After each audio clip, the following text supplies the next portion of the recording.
Okay, insert showing.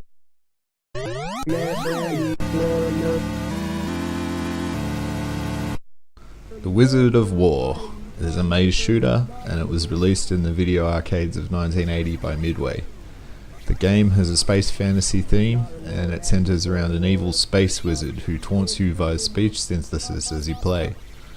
The wizard has trapped two astronauts armed with laser guns in a series of mazes, which he sends hordes of aliens in waves to attack them in a death gauntlet, which they must survive to progress. It all sounds fairly straightforward, but there are a few catches. The first thing you'll probably notice is that players can shoot each other. This does earn you a few bonus points, but of course it ultimately makes the game harder, since naturally you have an advantage against the aliens if you work as a team.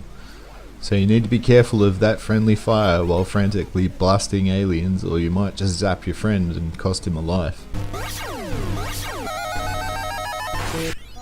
The second thing to be aware of is that the first three types of aliens you encounter can turn invisible, and only detectable on the radar at the bottom of the screen until they enter the same corridor as you, giving the game a creepy jump scare factor straight out of Ridley Scott's Alien movie franchise.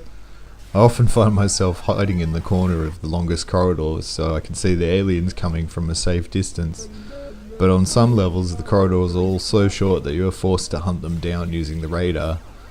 Good team players can work together by standing back to back and covering both entrances to a corridor, making it impossible for aliens to sneak up behind them.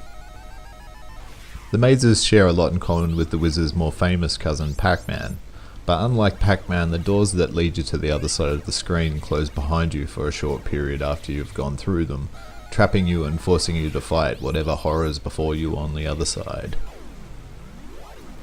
There is never more than 6 aliens on screen at once, and as you defeat the first type of alien, it is replaced with a more difficult alien. The first type of alien kind of looks like a demonic wolf. The second kind sort of looks like a reptile and he can shoot lasers out of his tail. The third is slightly faster and he's an arachnid scorpion type of alien who can also shoot at you. After you've defeated the first 3 types, the fourth type of alien, which is a kind of flying insect, will make a break for one of the doors. I assume he's trying to escape to go and lay more eggs in some other far off space maze and breed more wolf lizard and spider aliens. And so you must make it your mission to try and kill it before it escapes, which will double your score if successful. And usually once this is over, the level finishes. Although occasionally after killing all the aliens, the wizard himself will make an appearance.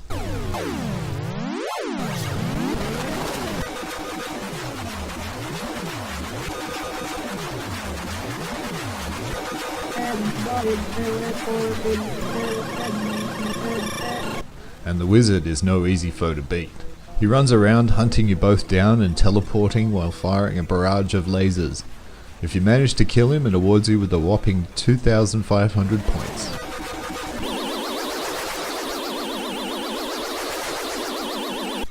The gameplay is fun, frantic and fast paced, but extremely difficult after the first 5 levels, especially if you're playing solo.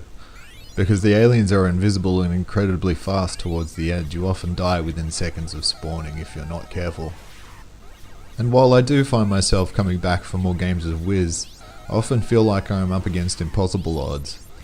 This is no casual Sunday stroll, this is hardcore 80s gaming at its toughest. But it's not so hard that you won't want to add another coin to the wizard's treasure chest. A match for more with a Wizard of War. The graphics are simplistic, but do a good job of using what they had on offer creatively at the time, with neat effects like when you kill the wizard or the final alien.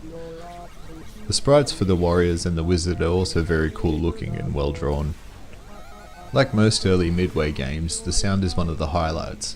Much like Space Invaders, 3 ominous, anxiety-inducing notes play faster and faster as the game difficulty increases. And at the start of each level, the theme from Dragnet plays.